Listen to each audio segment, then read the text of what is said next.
Coming up on Security Now, we got some big security update news from Microsoft as well as Adobe. We'll see which one actually had more updates. Who wins the update race? Also, Verizon is doing some strange optimization that Steve thinks is pretty cool, and it saves them bandwidth on their end as well. And we'll talk about BitCoin, a cryptocurrency, a virtual currency that people are actually using and turning into real money. We'll explain it all coming up on Security Now.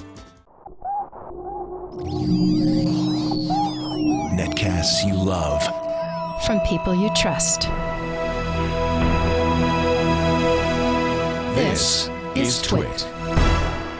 Audio bandwidth for Security Now is provided by Winamp for Android, the ultimate media player for your desktop and Android device, featuring wireless sync. Download it free at winamp.com/Android. Video bandwidth for Security Now is provided by CacheFly at CacheFly.com.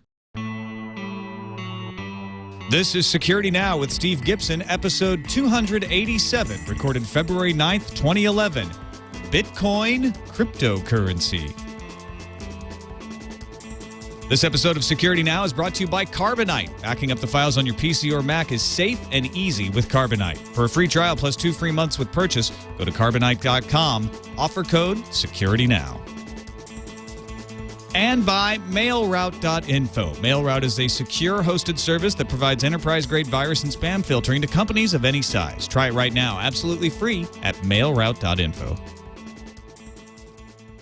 It's time for Security Now, the show you need to listen to if you want to be safe on the internet. And joining us to help us figure out all of the confusing things that can happen to you to threaten your security is the man who brought us shields up, Spinrite, grc.com, Mr. Steve Gibson. Good to be back with you again this week. Hey, Tom. It's great to be with you for our second out of 3 weeks while Leo was roaming around the globe somewhere. Is he in Asia? Is that where he is? I believe he is with penguins. He's on his way to Antarctica. On a cruise, right? Yeah, we actually got to use the words out to sea literally.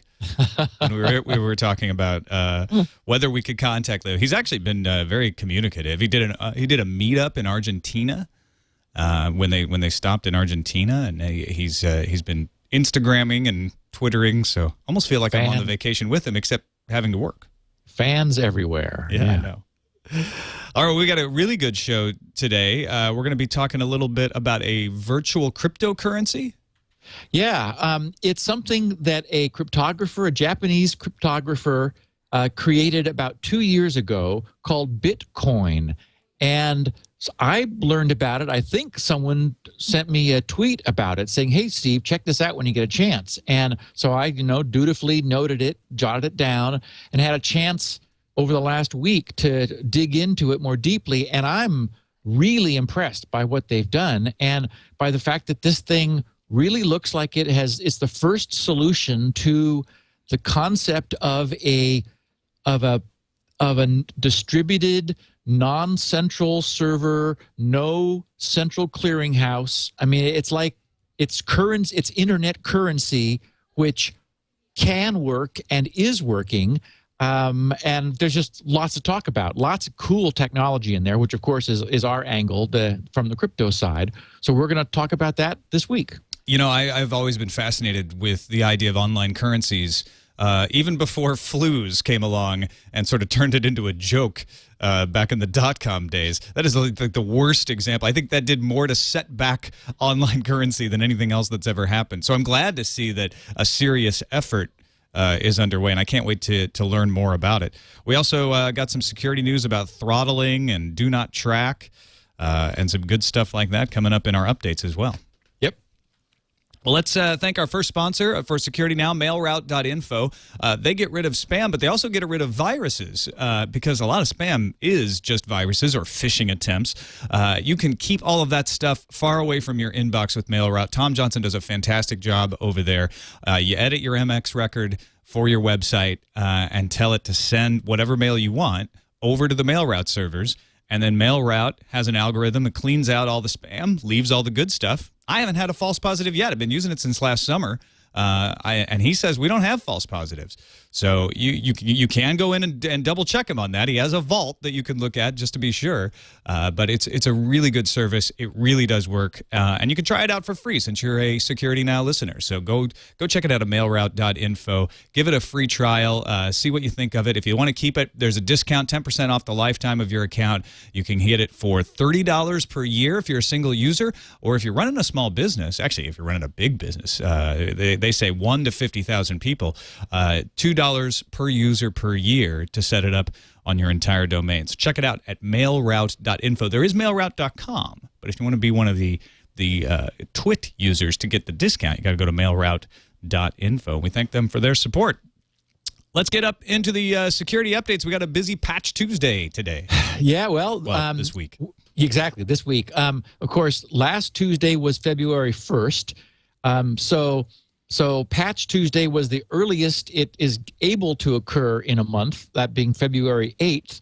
And both Microsoft and Adobe showed up. Microsoft had a large update. They fixed 22 different flaws, 5 of which were rated critical, sort of across the board in their operating systems and IE and server platforms. 7 had been publicly reported, and 15 were privately reported.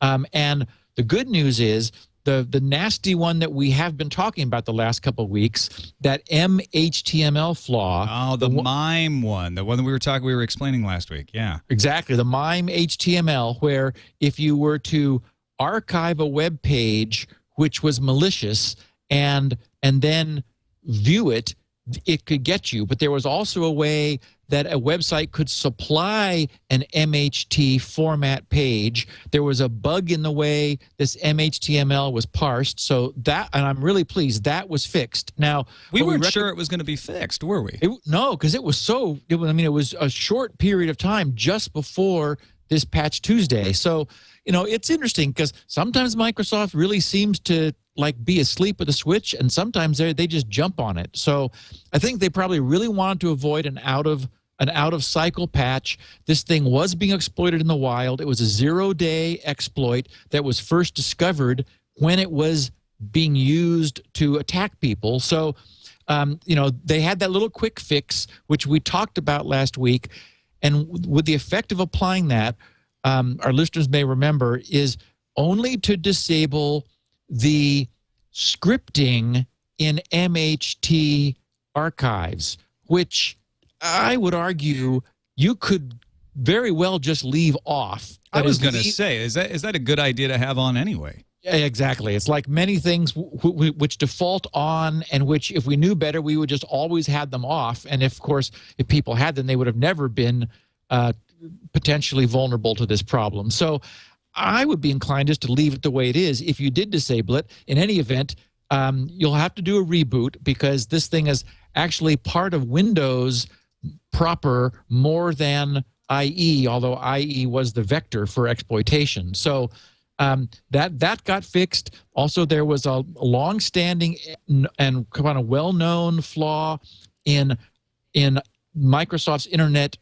Server, IIS, that is for the FTP service. There was a way that a maliciously formed, a deliberately malformed FTP command could gain bad guys access. Microsoft's defense was, oh, well, FTP service is not installed by default. But, it's like, okay, fine. For Vista and Windows 7 users, if you had IIS loaded and were using an FTP server, as people who have some reason to do so would, there was a vulnerability there that they fixed. Now, the big news, though, is Microsoft did something that they almost never do. There was a non-security behavior change that they also released this last Tuesday. 2 years ago, we talked about, it was almost exactly 2 years ago, it's February 24th of 2009. On this podcast, we talked about their bug fix for the broken disabling of auto run. That is, it's very well known that all kinds of worms, Conficker, for example, is famous for this, will jump onto, for example, USB thumb drives and use the fact that when you stick it into a computer, it looks for autorun.inf and then runs in order to spread. So it used to be that you could, and very smart people would disable that when they were setting up Windows the first time, because it was actually one of the first web articles I ever edited for the screensavers in 1999 was Kate Botello telling folks how to disable auto run in Windows 98. Right. And it's been a long-standing problem. Now, what's really funny, well, not funny in a strange way, ironic, I guess, is that just this recent ShmooCon 2011, John Larimer from IBM's X-Force Security Division gave a presentation. It was a very early presentation in the morning. He thanked people for getting up so early on how, unfortunately, Linux's desktops have been evolving to be easier to use and becoming more like Windows, and that as a consequence, Ubuntu is now exploitable due to its support for autorun, which has just recently been added to the Linux desktop, whereas Microsoft has been burned by it so much, they're moving away from it.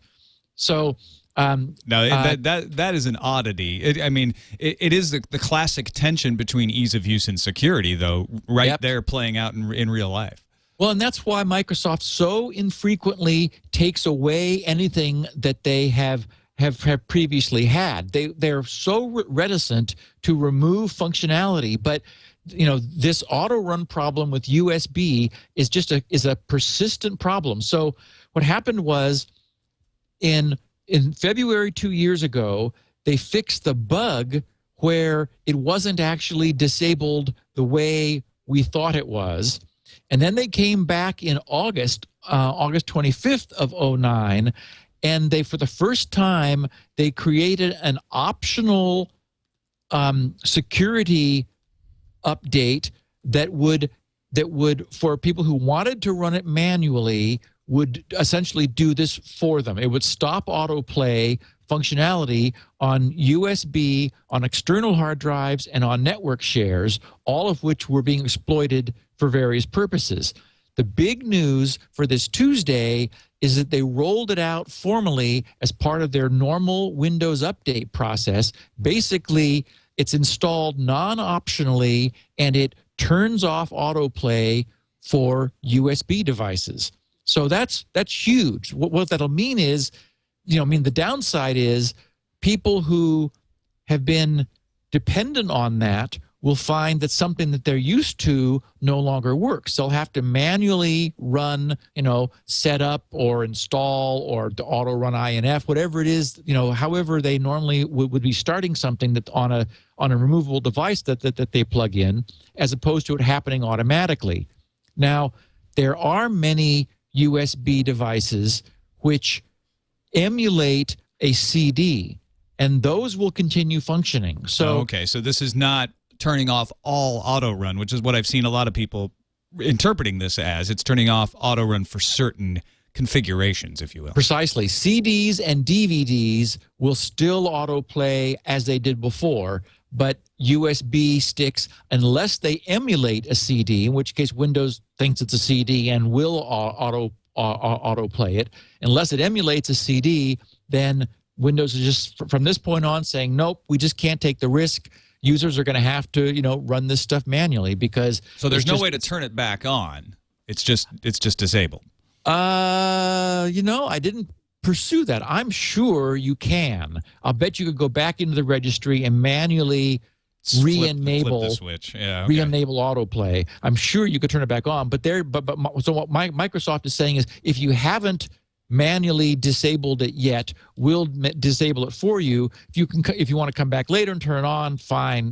Then we're assuming you know what you're doing, and you're going to ask for the behavior that you get. Dr. Mom in the chat room has a good point. Does that mean something like U3 still auto runs? Precisely. Yeah. U3 was what I was thinking of when I talked about a device which does emulate a CD, because it shows you a CD and it looks like that to the OS. So something like U3, you don't lose the functionality there, which is sort of a nice compromise. I guess it is, but how secure does this make us if somebody can just create their malware to emulate a CD? Correct. I mean, you're right. That'll be the next thing. Is that it will now move there. Anyone who's running Linux who's concerned about what IBM's X-Force guy showed at ShmooCon, if you just Google SHMOOCON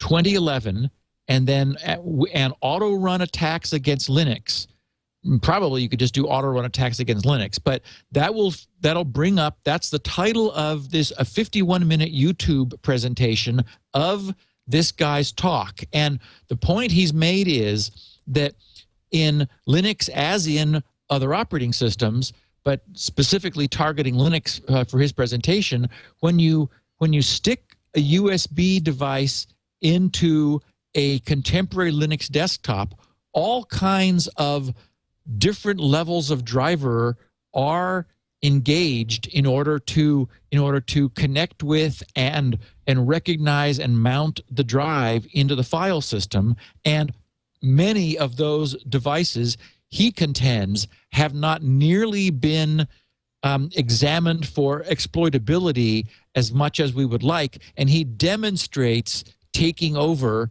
a Linux desktop that is, normal default configured just by sticking in a maliciously formatted USB device. So again, Linux desktop users may want to check out that presentation. It was a good one. We also got a big, thick stack of security vulnerability fixes for Adobe Reader and Acrobat. Yep, they're catching up with, they had 29. Hey, they beat Microsoft. They did. 29 critical security vulnerabilities, which they addressed in the release version of Reader 10, which, they use an X for that, so Reader X, Reader 10.0, and also many of the same things were in Reader 9.4.1. So they're encouraging everyone to update to the latest version 10 of Reader and Acrobat, and that's 10.0.1. And then in their release notes, they note that it also includes updates to Flash Player, keeping it current. And I needed to mention this because I guess there must be some people somewhere who are still using Real Player. Of course, we could probably count them on one hand. And that's the good news. Real, as we've talked about in the past, just was a horrendous security and sort of over-marketing exploitation approach to media players back in the beginning, really before Microsoft got into the media player business and sort of pushed them aside. There are still, I think mostly within corporate America or in general, corporate Earth, companies that are standardized on Real Player. If you're using the .rm, .rm, .rmi, the standard Real Media formats, in this case you're okay because this is specifically an AVI vulnerability. Quoting from one of the sites that was tracking this, they said, a buffer is allocated according to a user-supplied length value. User-supplied data is then copied into the allocated buffer without verifying its length, allowing the data to be written past the bounds of the previously allocated buffer. I mean, this is classic buffer overflow attack. You ask the media, oh, how large is the data you're going to give me? And the media says, let's call it 200 bytes. And then it says, okay, fine, let me have it. And of course, the media loads 5K and blows the buffer of 200 bytes that was allocated, and then stomps over the stack and is has just loaded executable code, which the system then runs when it tries to come back from the subroutine that was loading this. So anyway, this is a classic buffer overrun exploit. It's in the current release of Real Player, only affecting AVI files. So if you are a Real Player user, you probably know it. Go over to Real and bring yourself up to date, because the way this would be exploited would be just going to a web page that happened to invoke an AVI file in Real Player under the hope that you might have it installed. If you did, you could get taken over. So you don't want that to happen. I might also add, if you're a real user, go to videoland.org/VLC. And stop being a real player user. Yes, very good idea. All right, let's get into some security news. Firefox yesterday added something to its latest beta of version 4, the do not track option we were talking about last week. Yep. We talked about their intention to do so. I just wanted to let people know that it had appeared in the UI of Beta 11. It is not enabled by default at this point. Of course, it's not supported by default by any advertisers that we know of in the world. But it's one of those chicken and egg things. Right. The advertisers won't support it until the browsers ask for it. So I'm glad to say that Firefox 4 is asking for it, and I know that as soon as I start using 4, I'll go there to the Advanced tab and say yes, turn on Do Not Track, and begin to get some experience with how that works. I like that the option says tell sites I do not wish to be tracked, but it doesn't promise they won't. It just because that's accurate to what it's doing. It's putting up a flag, but sites don't necessarily have to honor that flag. Yeah, and I mean I can vouch for the pervasiveness of Firefox use. I mean, I know that GRC is going to tend to have a savvier user base come by, but by far the bulk of visitors at GRC are using Firefox over IE, which of course is in our case is in the number 2 position. But so that says that it's not as if we all have to sit around now waiting for Microsoft to do something before anyone's going to take this seriously. You know, I just hear people more and more talking about, you know, that they're using Firefox. And of course, Chrome is coming on very strong too. Google, as we also discussed last week, has made some motion in this direction, this whole, you know, do not track deal. So, you know, the good news is this has been a problem for years, and we're beginning to see some solutions offered. Hopefully we'll get to a standard. It's good that the different browsers are trying different things. Maybe we can see what works, what catches on. What I always hate is there's a point where you could agree that, okay, that's the thing that works best. Let's all standardize on that. Rarely does that happen.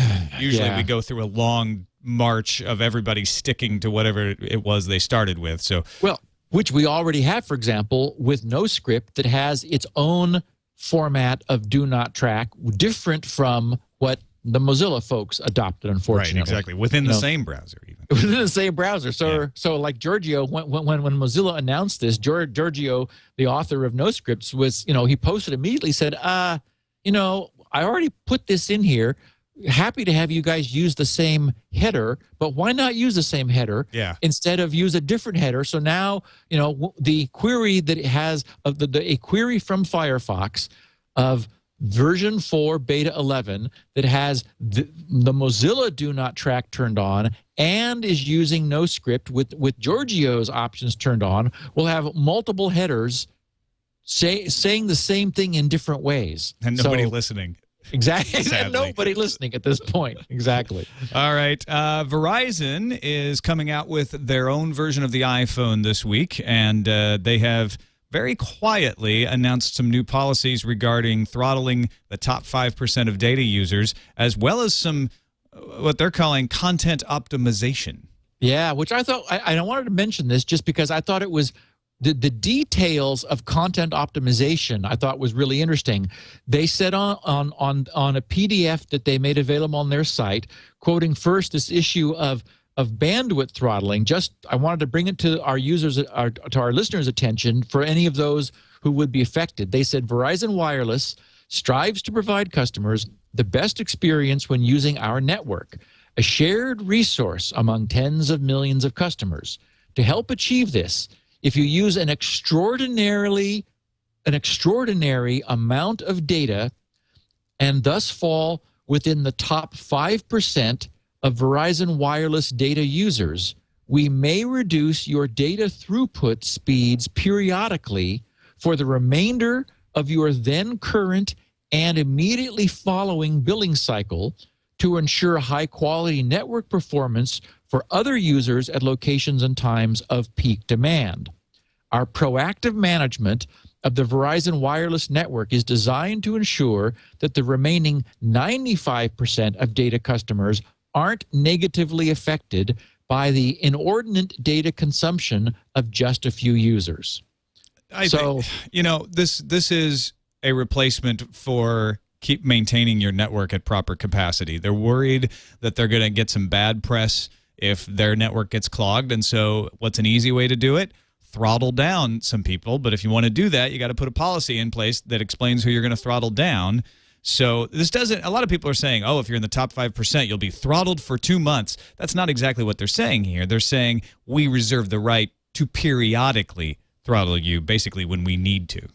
Right. I agree. I think that exactly as you said, they want to be preemptive. They want to say, look, just to let you know, if you are, really hogging bandwidth, because, I got my Verizon iPhone yesterday, and I've got, unlimited bandwidth use on it. That was the plan I chose. I have a BlackBerry. I've got now I have the iPhone 4. And I'm never going to be a heavy user, but I know that there are people who, they're sitting there watching all of their video consumption through all of the various online services now, and over time using a huge amount of bandwidth. So Verizon is saying, look, for people who are really at the top tier, as you said, we may need to throttle you. Now, what's also interesting is from a technology standpoint, I got a kick out of what they've acknowledged they're doing, and anyone who's interested in the details, I'm going to run through them, but you can see the whole document at verizonwireless.com/VZW optimization. So verizonwireless.com VZW optimization. They said, we are implementing optimization and transcoding techniques in our network to transmit data files in a more efficient manner to allow available network capacity to benefit the greatest number of users.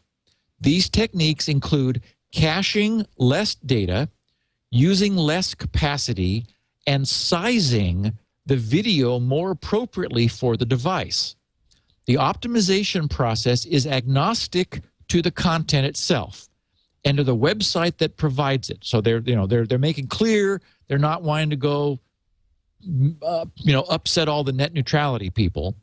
They say, while we invest much effort to avoid changing text, image, and video files in the compression process, and while any change to the file is likely to be indiscernible, the optimization process may minimally impact the appearance of the file as displayed on your device. For further and more detailed explanation of these techniques, please visit www.verizonwireless.com/VZW optimization. Now, I did go there and looked, and I saw a couple things that I want to bring to our listeners' attention. First of all, this only applies over port 80, which is to say HTTP. Mm-hmm. They have, and as we know, they have no visibility into HTTPS, into SSL connections. Well, that's a nice little workaround. So exactly. If you're with a website that honors HTTPS, of course. But right. And the reason this is interesting is that they really are. So what they're trying to do is they're trying to conserve the air bandwidth, that is bandwidth in the air. So if you were to go to a website, for example, that had a really large, low compression JPEG, anyone who's ever actually made a JPEG probably knows that the compression that you set on a JPEG is variable. You can choose lower compression, higher quality, where the image stays like ultra crisp sharp, or you can make a JPEG image, the file, physically much smaller at the cost of some fuzziness. Basically, it's in terms of the type of compression JPEG uses, something called discrete cosine compression, DCT. It's expensive to to transmit the data of a sharp edge. It's much less expensive to transmit the data of a gradual change, the way this type of compression works. So if you back off from requiring your images to have sharp edges, then you can get a much greater level of compression. So what Verizon is doing is they're literally parsing the stream, looking at the objects which are being downloaded from web servers, and here they're saying they're reserving the option to change the data. They will take a low compression JPEG and recompress it to a higher level in order to minimize its size. They will even transcode video on the fly across formats. They'll go from, for example, they might take an AVI that's low compression or a real media or something. If they know what your device is capable of, they will transcode it, and this document talks about this, to H.264, which, as we know, is a much higher quality compression for bit rate. And so what they're saying is, they're at their discretion, they're going to preserve the bandwidth of their over-the-air service and compress things. Now, what's really amazing is that they're not doing it based on URL or even file name. They look at the first 8K, which is typically multiple frames of a video, to determine if they've seen it again. So they're watching the start of your video and using that to key their own caching technology to see whether they have already seen this video before and compressed it for somebody else. And if so, they switch you to that stream, and that's what they send. So you're sharing streams. It's aggressive. Yeah. I mean, this is aggressive optimization. Maybe they weren't carrying the iPhone until now because they weren't ready for it. That very well may be true with all of this work. And couldn't they have? This is a cheap shot, but I'm going to say it anyway. Couldn't they have spent that time and money on capacity? Well, this is a long-term investment. I salute them for doing this, and this is some serious technology. I mean, this is state-of-the-art caching and Wi-Fi bandwidth optimization. It'll be interesting to see if users notice any effect. I mean, you could imagine that, like, if you could have two videos that start the same because they were edited from the same source material, but then are different, and their cache could be fooled by that. I was going to ask about that. I wonder when we get the first people on purpose spoofing videos that are popular to deliver some maybe images that people weren't expecting. Yeah. The other thing that they're doing along the same lines is that they're deliberately sending only enough video ahead to keep your player running. I was thinking this would be the nifty way to take advantage of their transcoding if you wanted to change videos to H.264, but you don't actually get the whole file. Yeah, and again, they're being smart about this. They're recognizing that many people don't watch the whole video that they download, yet they download it all. So Verizon is saying we're going to be buffering in your player, but we're only going to stay enough ahead that if you stop watching something after a few minutes of a 51-minute presentation, for example, that YouTube I just talked about, then we won't have wasted our over-air bandwidth delivering video that was never seen. So, potentially this is all good as long as it doesn't cause problems. I would say it's tricky technology. I salute them for being this aggressive. I hope it doesn't, have any downside. Yeah. I imagine there'll be people who'll be playing with it. I think you're absolutely right about that. The other thing I've been seeing in the news lately are a lot of reports about how mobile is now the new battlefield for malware, because we just had a report yesterday saying that smartphones outsold PCs in the last quarter of 2010. So there's some news from McAfee about this? Yeah, Symantec had issued a report. We're beginning to see reports from the major security guys, and McAfee just, I think it was yesterday, issued their report where, and paraphrasing them, they didn't use the phrase new low-hanging fruit, but that's how I would describe it.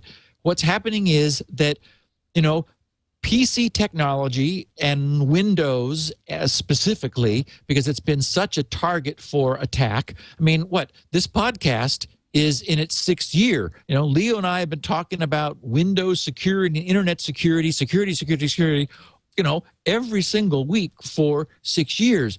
Meanwhile, smartphones come along and are being adopted, as you just said, at a fantastic rate, and often, frankly, being used by people who are even less tech savvy than Windows users who have figured out what it is they have to do in order to be safe. Less of a barrier to entry, so to speak.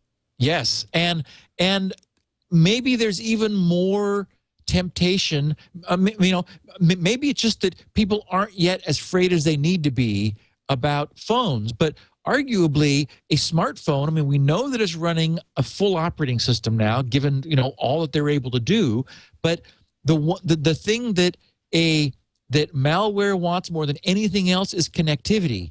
And while it's true that PCs are connected, I would argue smartphones are even more connected. There's more channels. You've got text, you've got all the social networking things, you've got email, you've got web browsing, and you've got applications, which, and this is, of course, a problem and a concern on the Android platform, where people you don't necessarily know real well have created these things that look like, oh, wow, I really need that, and bang, now it's loaded in my smartphone. Well, what is it doing? It has all access to potentially this massive communication resource on the little computer that you're holding in your hand. So I just wanted to say once again that we are seeing sort of the people who are watching security trends, they're saying that, malware exploits are trending, rapidly in the direction of smartphones. So for our listeners, just, stay on your toes. All right, we're going to get into our main topic, BitCoin, a digital currency, but I know you have a testimonial for Spinrite to read first. Just a nice letter that a listener of ours named Mark Folkart sent with the subject, yet another Spinrite story. He said, Steve, been listening to your podcasts and following you for a while. I wanted to say thank you and relay yet another success story of Spinrite. I've been a computer consultant for over 10 years and had a client come to me. He says, CIO/director of IS for a medium-sized foundation with her husband's dead laptop. Her husband is not a client, but you know how that goes. He works for a large brokerage company, I won't name, and had all his client/contact information on the laptop with no backup. He had gone to his IT department, and they were unable to assist him. At our urging, they unencrypted the drive and returned it to him, still broken, and his sales database was still inaccessible and trapped locally. Couldn't even slave the drive. I used a copy, and he says, they had purchased a licensed copy of Spinrite and went to work. Less than 2 hours later, we were back in business. He had his contacts back and a working machine. Although I received no direct compensation, it certainly increased my credibility to a good customer, and how do you put a price on that? I will continue to use and recommend your product and just wanted to say thanks. Sincerely, Mark Folkart. So, Mark, thank you for the great note. It's amazing to me that an IT department wouldn't. And I've had it happen. I won't name the workplace, but I have been at a place where my drive crashed, and I was like, "Hey, can you recover the data off this?" Nah, can't be done. Was what I was told. I was like, "Well, no, it can. Yeah, there are ways." But it's a good point about why you should back up Spinrite what a coincidence. Spinrite is an excellent tool, but you don't want to have to use it. You want to have your data safe. So you should have Spinrite available, but you should also use a backup solution. I like to have a backup locally and a backup in the cloud, and for the cloud I use Carbonite, and they're happy to help sponsor Security Now. Carbonite keeps you away from unexpected computer disasters that happen all the time. It helps protect the valuable files on your computer. Your PC, your Mac, your Linux computer even can be backed up by Carbonite. They have clients for PC and Mac, though. You should know it's safe. Your files are encrypted end-to-end. Before they leave your computer, you have maximum security, so nobody out there can get into them except you. It's easy to use, whether you're a computer novice or a full-fledged techie. You download the software, you install it, and you let it go in the background. You're using a PC or Mac, it's just doing its thing. You can even tell it, there's a setting that says, hey, if I'm busy, I'm using a lot of bandwidth, don't back up right then. Wait until a little bit of a downtime so it actually doesn't get in the way of your bandwidth use. And it's like I said, it's automatic. It just goes on in the background. Plus, you get your files back with just a few clicks. And a side benefit of that, because they're backed up in the cloud, if you're away from your computer, you can log into your Carbonite account and pull a file down that has been backed up. In fact, you can do it on your BlackBerry. You can do it on your iPhone. They have free apps for that if you're a Carbonite subscriber. Unlimited backup for your PC or Mac is only $55 a year. I like that when they break it down, it makes it, $55 sounds cheap. 15 cents a day is what it would cost you. That's cheaper than having a hole in your pocket and just having change fall out. And you get the peace of mind of your data being backed up. Mine's backed up right now. I can look and say, hey, I'm secure. All the things that I need backed up are backed up. So try it for free. You don't even have to pay the $55 yet. Go to Carbonite.com, enter the offer code SecurityNow, and if you decide to buy the service after the trial, you'll get 2 months free with that same offer code. So you can try it out for free, and then if you keep it, you get 2 months free.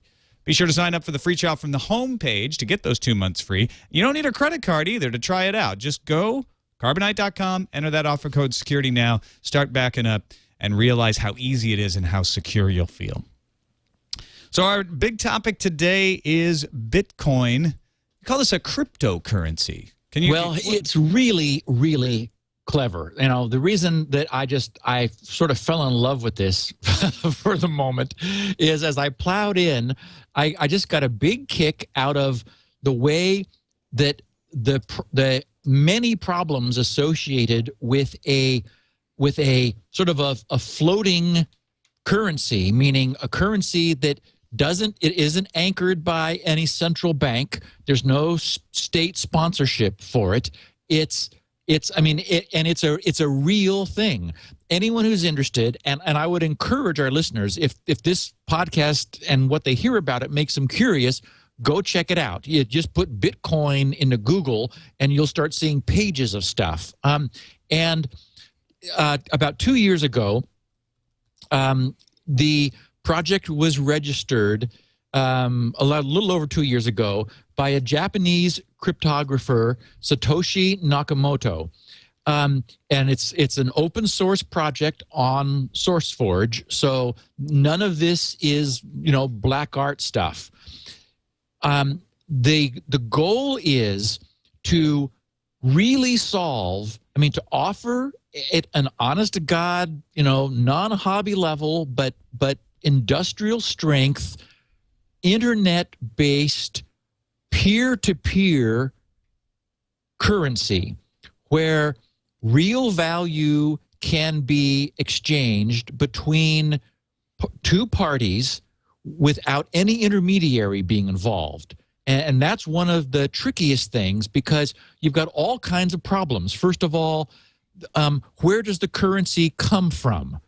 What creates the currency? How much currency is flowing through the system? How do you monitor that and regulate it? How do you prevent it from being inflated? How do you keep people from fraudulently creating currency? How do you keep someone from, if they have some, from reusing the same currency?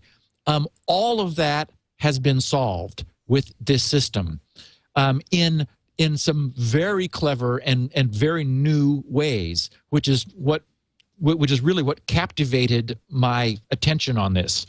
So there was... No, wait a minute. So we have currencies. We have euros and yens and dollars. How can you invent a currency? What makes that work? Well, okay, so think about it. A currency is nothing really but an agreement among the parties that this synthetic thing has value. You know, once upon a time, you know, when the dollar was anchored to a gold standard, the idea was that there was gold backing up dollars, and so when you had a so-called promissory note, it was it was equivalent to X amount of gold. And we were, of course, famously taken off of the gold standard. The problem was we needed more money than we had gold, so we had to disconnect in the case of U.S. dollars, we had to disconnect U.S. dollars from gold because we literally needed to create more money than we had gold to back it up. It's kind of an incredible innovation in human society when you think about it, that this works at all. Because because it started out, you were carrying around your chickens because you just wanted to trade what you had of value for what the blacksmith had. That got inconvenient, so gold became a good standard because everybody valued gold and everybody kind of had the same value of gold. But we've gone from that to this sort of agreement that, well, I'm gonna agree that $1's worth of work is worth $1's worth of merchandise, and it doesn't have to be backed by anything. We'll all agree that that's the way to pay stuff. So I guess that's all they have to do is get enough people to agree that this currency is valuable. Correct. Well, and notice also that we chose gold because it was scarce. We didn't use water, for example. Right. You know, because you just go over to a stream and dip your bucket in, and now, and the problem is, of course, anybody could go do that. So there's a famous scene in one of the Douglas Adams novels where they decide leaves will be their currency. And it has the same problem. Well, of course, money grows on trees, right? You know, so exactly. Yeah. And so we chose gold because it was scarce. And famously in the days of individual gold miners, they'd go out and try to find it because they were creating more currency to put into the system at a controlled rate.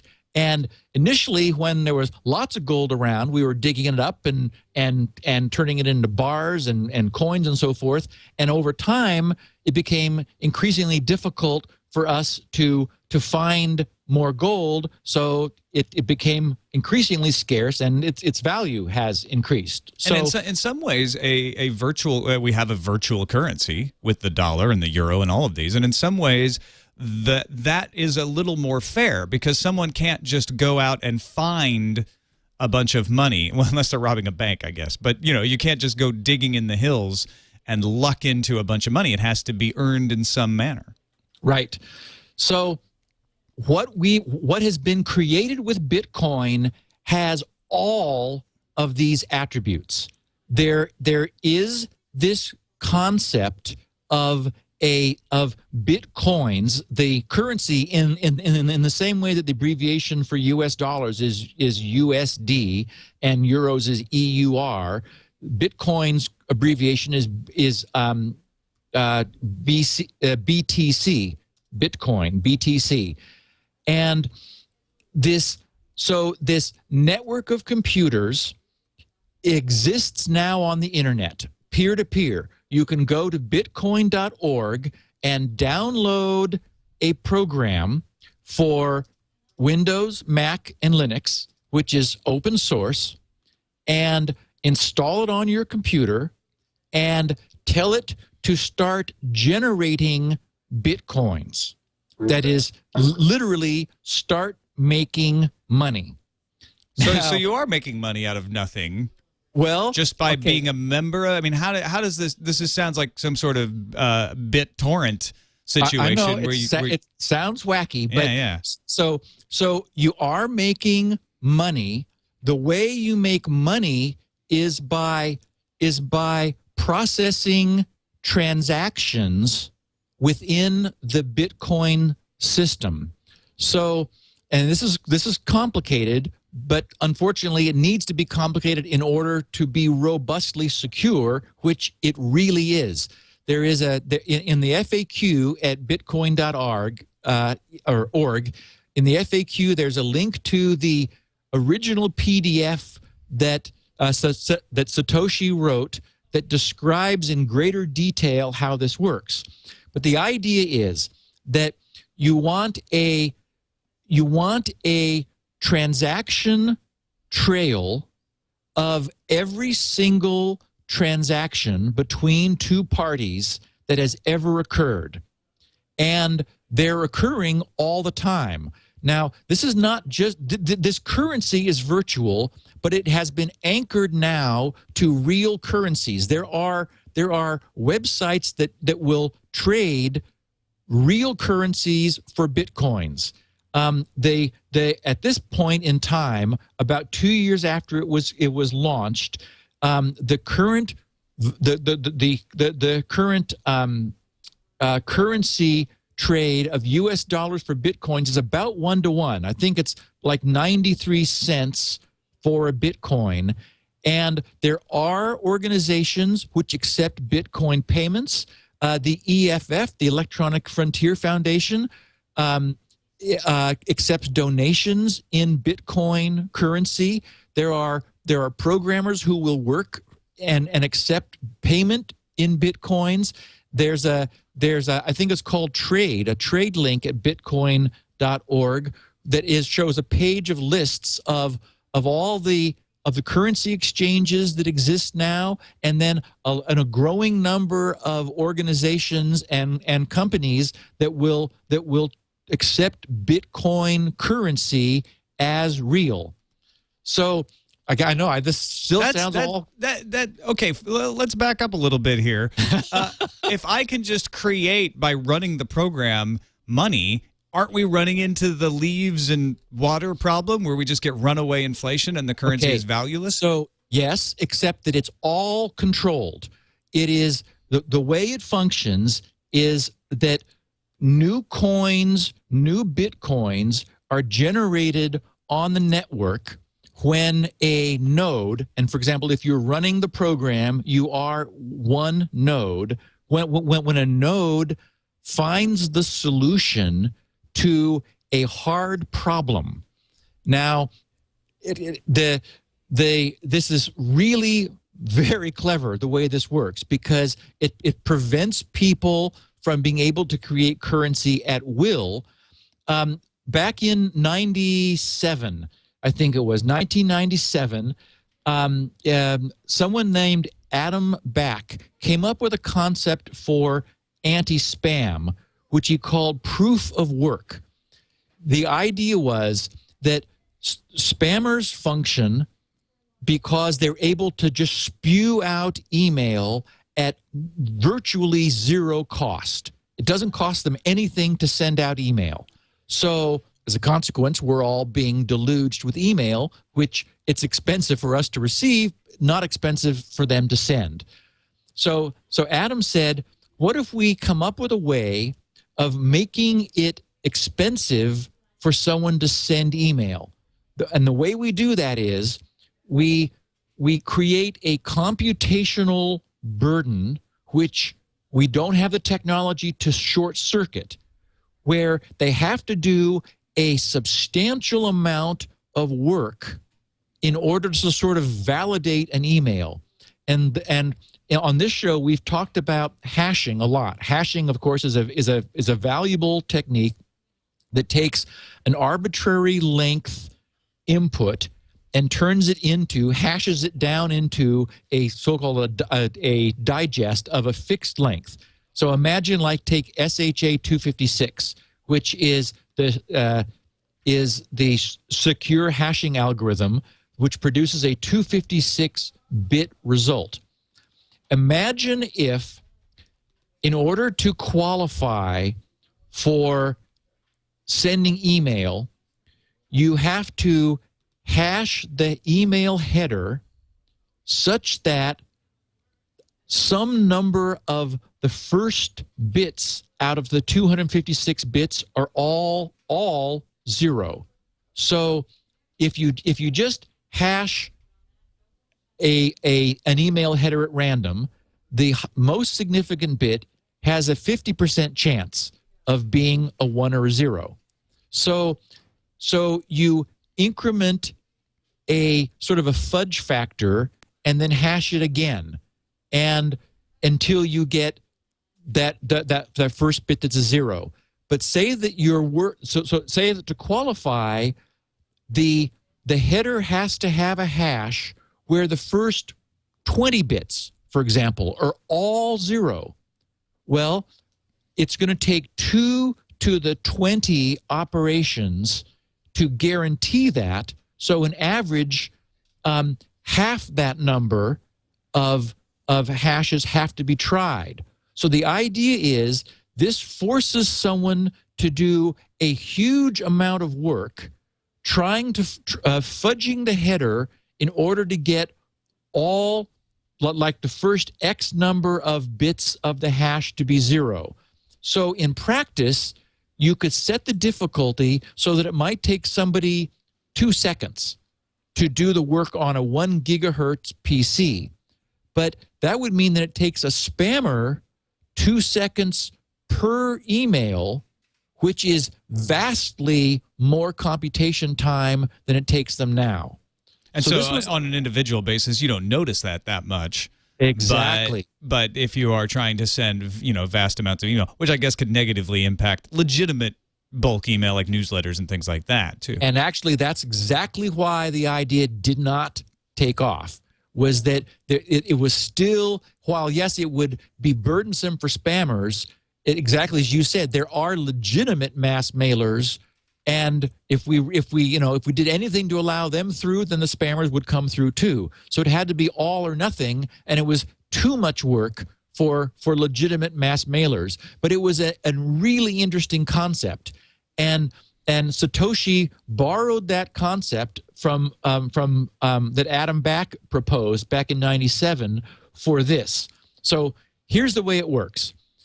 The system is so imagine that there are, among all these peers, there are people exchanging value. They're exchanging bitcoins.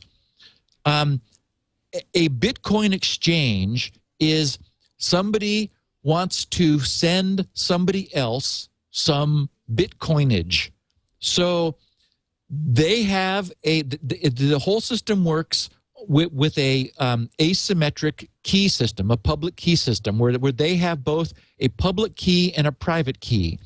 They take some amount of Bitcoinage and put their public key, sort of associate their include their public key in the transaction, also the public key of the person it is being sent to, and then they sign it with their private key.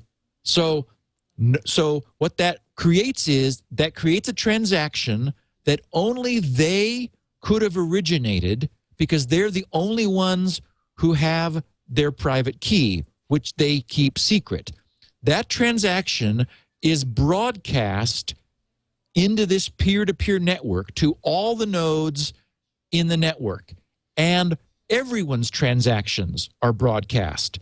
Now, it's easy for anyone to verify that transaction because they know the public key of the signer, and that allows them to verify the signature. They can't sign it themselves, but they can verify the signature. So that allows them to verify the transaction. Now what we have to do is we need to prevent that the person who's just depleted their Bitcoinage by giving some away from giving the same Bitcoins away again. So that's clearly one of the hard things to solve about this. So the way we do this is, every so often, all of the transactions which have occurred since there's sort of a problem of chicken and egg here because I have to explain multiple things at once for this thing to hang together.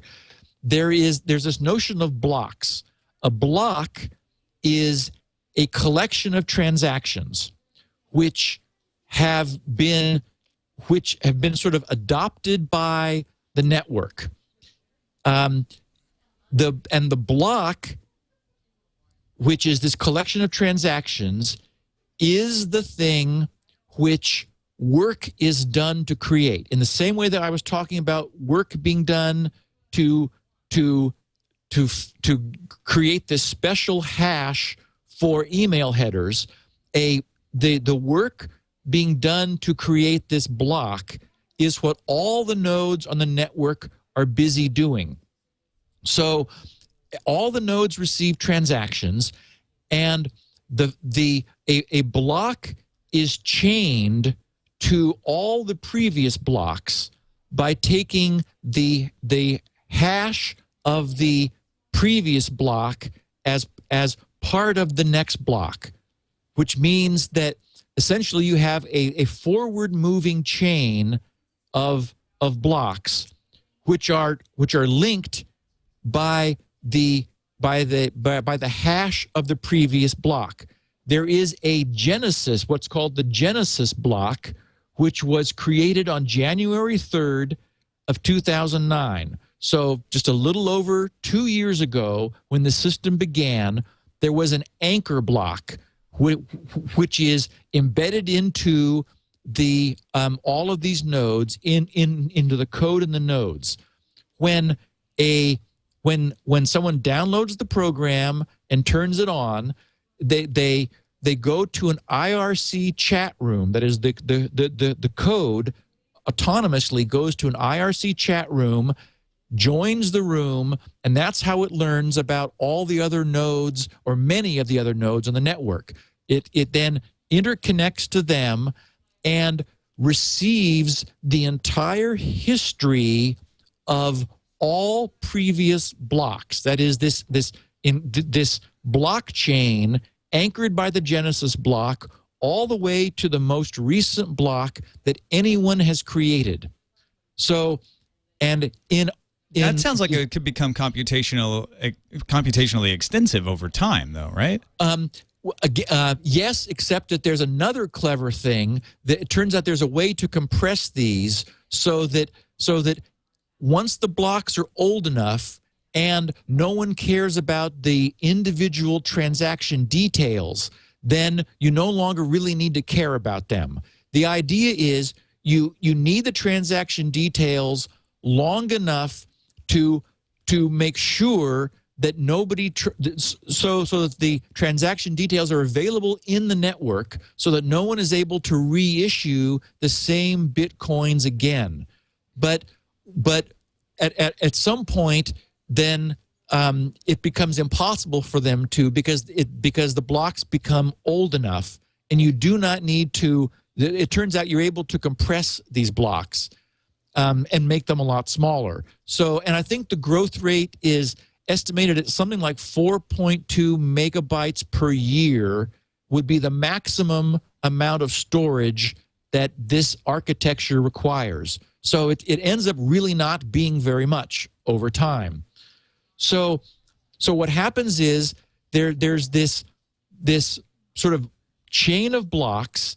Now, all the nodes in the network are competing with each other to create the next block. And it's the node which wins, the node which first does the amount of work required to essentially create the next block that earns 50 Bitcoins. And so, and this all sort of scales in the right way. I'll explain in a second. So all of the nodes are cranking away. They are taking all the transactions which have not yet been encased in a block, and they hash all of that along with the hash of the previous block, which that anchors them together and means that you're not able to create a block that isn't linked to the prior one, hash it all together, and then there's a certain amount of difficulty, which is of finding a block that functions by exactly as we were talking, having a hash with some number of zeros from the left end going down. And at the moment, I think that number is 12 at this point in time. You have so all the nodes are tweaking a little fudge factor in the hash, trying to build a block which has 12 zeros at the leading part of this 256-bit SHA-256 hash. As soon as a node finds it, it declares success, broadcasts that to the network. Remember that while it's extremely difficult to find the pattern that makes the hash, it's incredibly easy to verify it. Verifying the hash just requires doing the hash of the block and seeing that, oh, look, somebody did create a block that's got all those zeros. And the first transaction in any block is paying yourself 50 Bitcoins. But it's only if you can make that block valid, then that transaction in the block of paying yourself 50 Bitcoins is validated by the network. We've actually had 2 blocks created since we started explaining what blocks are, by the way, for a little estimate of how there are people out there using this. Yes. In fact, there's a site called, I think it's Block Track. Block Explorer is the one that I'm at. That's the one. That's where I'm keeping track of this. Yep. Block Explorer allows you, it's a website that is participating in this peer-to-peer network, which allows you to go look at the history of all the blocks that have been created so far. Now, is this a worry that all of your finances are now going to be in public? Can people look at this and figure out how much money you're spending and who you're giving it to? Well, that's one of the other beauties, is that the only thing which is known, this is a completely anonymous currency system. Like more anonymous than anything else. The only thing that is known is your public key. So when you download this software and fire it up on your machine and start it running, the first thing it does is to create a key pair. And so you will see, for example, if you find the EFF Bitcoin donation, they show their public key, and various other organizations that accept Bitcoin, they show their public key. So when you look at the history of transactions, all you're seeing is this random ASCII gibberish, which is the public key converted into ASCII, and people keep their private key private, but there's no way of knowing who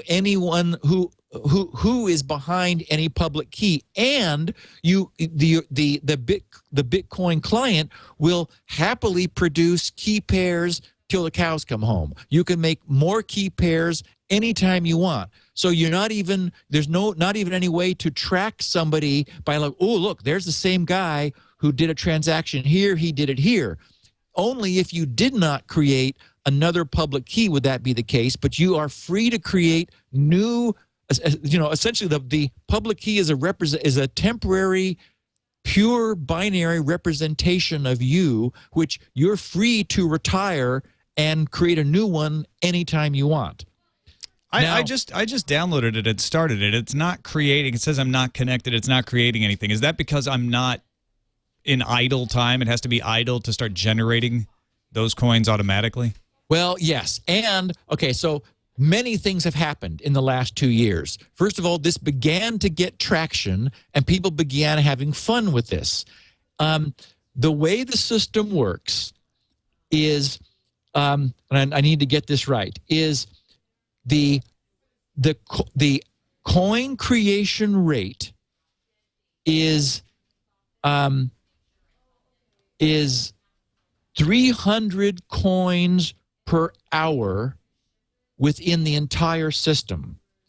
And your CPU speed, the ratio of your CPU speed over the total CPU speed within the entire Bitcoin network determines the probability that you will be able to solve the puzzle of creating one of these blocks. So it's estimated, for example, that at this point, I think it was December 2010, so about 2 months ago, there were enough nodes actively cranking away that it would take you about a year to generate 50 Bitcoins. That is, so you're not going to see it happen quickly. Now, what happened is, as these things started getting valuable, started becoming worth something, where you can actually trade if you happen to get lucky and your node solved the most recent block that everybody was working on before anybody else, you'd get 50 Bitcoins. Today, there is an exchange that will transfer that in US dollars, for example, into your PayPal account. So you actually can make money. Now, you can imagine then that people said, wait a minute, this seems like a good idea. Well, there's something that's much more powerful than even multi-core CPUs, and that's GPUs, graphics processing units. Now Google Bitcoin space miner, M-I-N-E-R, as in a gold miner. What's happened is that there are people on the net that have built Bitcoin creating boxes with as many graphics processing units as they can get, with fans cooling them. They're overclocked. They're pouring Freon over them. These things are running 24/7. Like oil derricks. So they're drilling for Bitcoin. They really are. They're literally creating Bitcoinage. Now, the cool thing is, all of this was anticipated in the original system, because the immediate response to the Bitcoin network of the presence of massive Bitcoin computation power, which essentially allowed the people who had these machines to be printing money, minting Bitcoins with a much greater probability than somebody who just had a CPU running along. The system automatically changed the problem difficulty in order to stabilize the rate at which coins are coming into the system. And here's the deal: there will never, ever, ever be more than 21 million Bitcoins created. The way this works is that the difficulty of this problem that is being solved, that is this hashing problem where you're trying to find leading zeros in the hash, it's adjusted continuously by the network, so that in the first 4 years of the Bitcoin network, and we're 2 years in now, in the first 4 years, half of that total number of Bitcoins will be created. That is 10,500,000 Bitcoins will be created in the first 4 years. In the second 4 years, half again, that is only 5,250,000 in years 4 through 8. In years 8 through 12, that is the next 4 years, again that amount is halved. And so the rate of coinage creation will be decreasing exponentially, leveling off, so that in the far future, only 21 million will ever be created. So we have a controlled and known rate of inflation within the system. And it makes sense, because initially, as the system is coming online, as as goods and services are being made available and are trading within the system, you want to have more currency being pumped into the network so that you have Bitcoins to trade, but you don't want it to go forever. Now, the problem would be, of course, if we absolutely cap the total number of coinage at 21 million, then and there comes a much greater demand for this. The tendency is to want more. Well, the solution is that you're not forced to trade in integer amounts of Bitcoins. That is, the UI right now gives you 2 decimal digits of coinage. So you're able to create, for example, you could exchange 0.01 of a Bitcoin, but the technology supports 8 decimal digits, although right now we're only using 2. So that allows for deflation over time, because we're absolutely capping the total number of coinage at this 21 million mark. And we know that it's going to be declining over time, and it doesn't matter how much GPU power is put into the system adapts so that the problems being solved scale, the difficulty scales up to balance the amount of processing power in the entire network. And some people have commented that the question then becomes, are you spending more money on electricity and cooling for these crazy Bitcoin generating engines than the money you produce? And over time, it looks like that will be the limiting factor. It's like, yay, I've created this insane work machine to create Bitcoins, but gee, my electric bill went up more than the money that I'm making. And PG&E isn't taking Bitcoins yet for my rates. So if there's also a cool site that I got a kick out of called the Bitcoin Faucet. The Bitcoin Faucet. I was just trying to use that. The rate limit has been exceeded. I think everybody's going to get their. Explain what it is. It's just a fun way that somebody can get some free Bitcoins.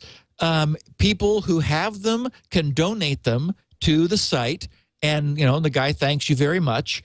And as long as he's got enough supply, he'll give you some Bitcoins. At the moment, when I looked before the podcast, he was giving 0.05 Bitcoins per visitor.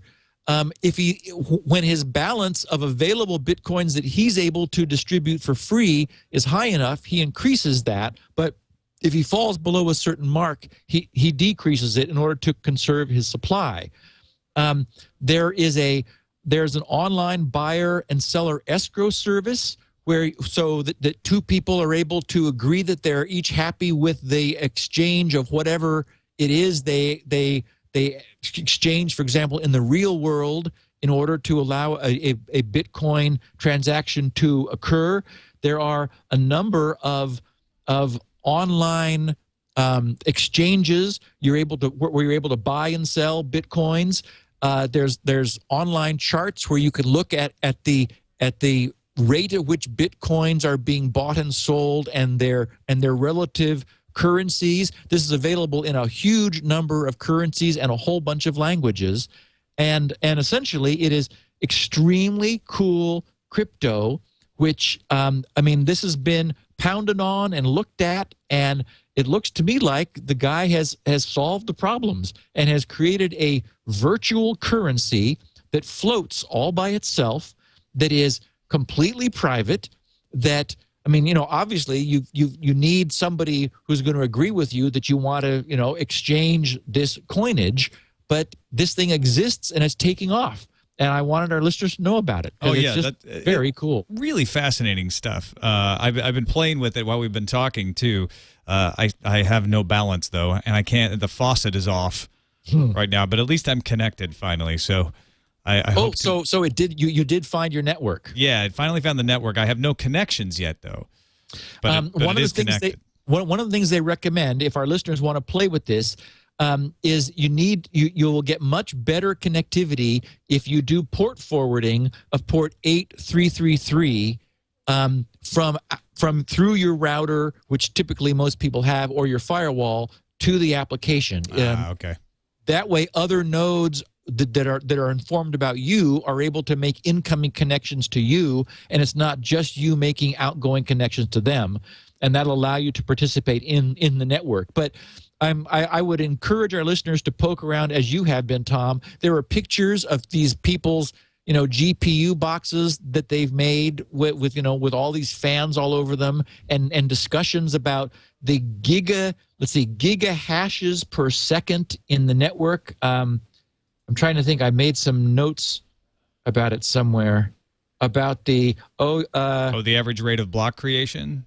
186 giga hashes per second is the total network hashing strength. That is, there are 186 billion hash operations being performed within the entire network, trying to solve the problem of the next block creation. The one who does gets 50 bitcoins. Oh, and that number also decreases over time, so that it's for the first 210,000 blocks. The value is 50 bitcoins per block that if your computer solves the puzzle before somebody else's. Then for the next 210 blocks, that's cut in half to 25 bitcoins. Then for the next 210,000 blocks to 12.5 bitcoins and to 6.25 bitcoins and so forth on down. So this whole system is designed to scale correctly and basically create a secure, stable currency with real world value, which it has now. I mean, you can buy and sell bitcoins. If you wanted to, you could take $100 and go buy some bitcoins, and their electronic currency. You could then send those anonymously to someone else, and they could cash them in to their own currency or back into dollars or whatever they wanted. I mean, this exists now, and it looks like it's like bulletproof. And the PDF explains they've really thought through what bad guys can do. The only attack which is known on the system would involve somebody with massive computational power spoofing the chain, because it's this chain of blocks which provides the integrity for the system. But the longer the chain gets and the more good nodes there are, the more impossible it becomes for anyone with massive computational power to spoof the chain. So the other thing that has happened is there's this notion of pooling. Individuals have become a little disenchanted with the fact that, they've got their quad-core i7 cranking away 24/7. They haven't made any money yet. They like the idea of printing money. The fact is, over time, this is not going to be feasible. That is, the way to get rich is not to print money. It's like gold miners, like during the gold rush. You ran out and you hope to go strike it rich and find a vein of gold and make money. Over time, that just became less and less feasible because the ground had been picked over and there just wasn't gold to be found. Similarly, ultimately, this will be, it's when the coinage enters the currency and begins to flow, people will be using it as a store of value. But anyway, what I was saying was that people who have been disenchanted, they're joining pools of users where they'll all be working together on and pooling their CPU resources and then sharing the proceeds appropriately. So you may not get 50 bitcoins, but you may get 2.5 because you are 2.5 out of 50th of the CPU resource in a pool that collectively solved a block. So it's a way for people to see some, have some of the fun of creating coinage out of thin air by doing the work that makes the whole network go. And anyway, it is the work that has to be done, the difficulty of doing the work that keeps bad guys from being able to spoof the system, because there isn't any way to shortcut this hashing of the blocks. It's just brute force work, and as more good GPU based systems come online, that hugely raises the bar that bad guys would have to scale in order to spoof, because now, as a consequence of sort of this phenomenon of using GPUs to create Bitcoins, the network is scaled, so the rate of coin creation is still tracking exactly what it should, but the amount of processing time being required to make that happen has just gone through the roof. There's Bitcoins in them thar internets. Anyway, just really, really fascinating. And I mean, it works. We have a state-free, crypto-secure, anonymous, real currency now that exists. Check it out at bitcoin.org. It's really fun to play around. .org, not .arg. .org. Yeah. There's no piracy in the Bitcoin world. Thank you, Steve, so much for explaining that. That was really fascinating. I can't wait to poke around with this a little more. I think I'm going to have to do the port forwarding that you were talking about to get it. Well, no, I've got one connection now, so it seems to be slow. I guess that's what I'd say to new people. If you're looking at this, be patient. Give it some time to connect. You might try the port forwarding trick. What port was it again? 8333. 8333. All this is documented in the FAQ at bitcoin.org. And the other thing that happens is when you connect, the first thing that happens is your node needs to download the history of prior blocks. So that'll take a while, but you'll see progress things and so forth. And there is on the UI, there is an option to say, start making Bitcoins. Yeah, start making money. All right, folks, don't forget to visit grc.com. Steve's got some excellent products up there. Of course, we talked about Spinrite.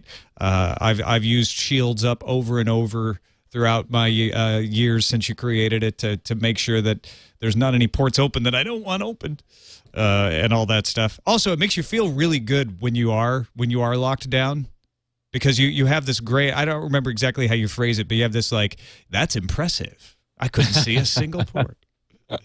So check it out, grc.com. Anything else you want to talk about before we head out of here, Steve? I think we got it covered. We'll do a Q&A next week. So I encourage, as always, our listeners to swing by grc.com/feedback. And if you play with Bitcoin, you have questions, I'd love to hear them, and maybe we'll answer them next week. For free. We won't charge any Bitcoins to answer. No charge. All right. Thanks, Steve. Thanks, everybody, for watching. I'll be back one more week next week. Leo will be back in 2 weeks from his vacation. Thanks for watching Security Now. We'll see you next time. Thanks, Tom. Security Now.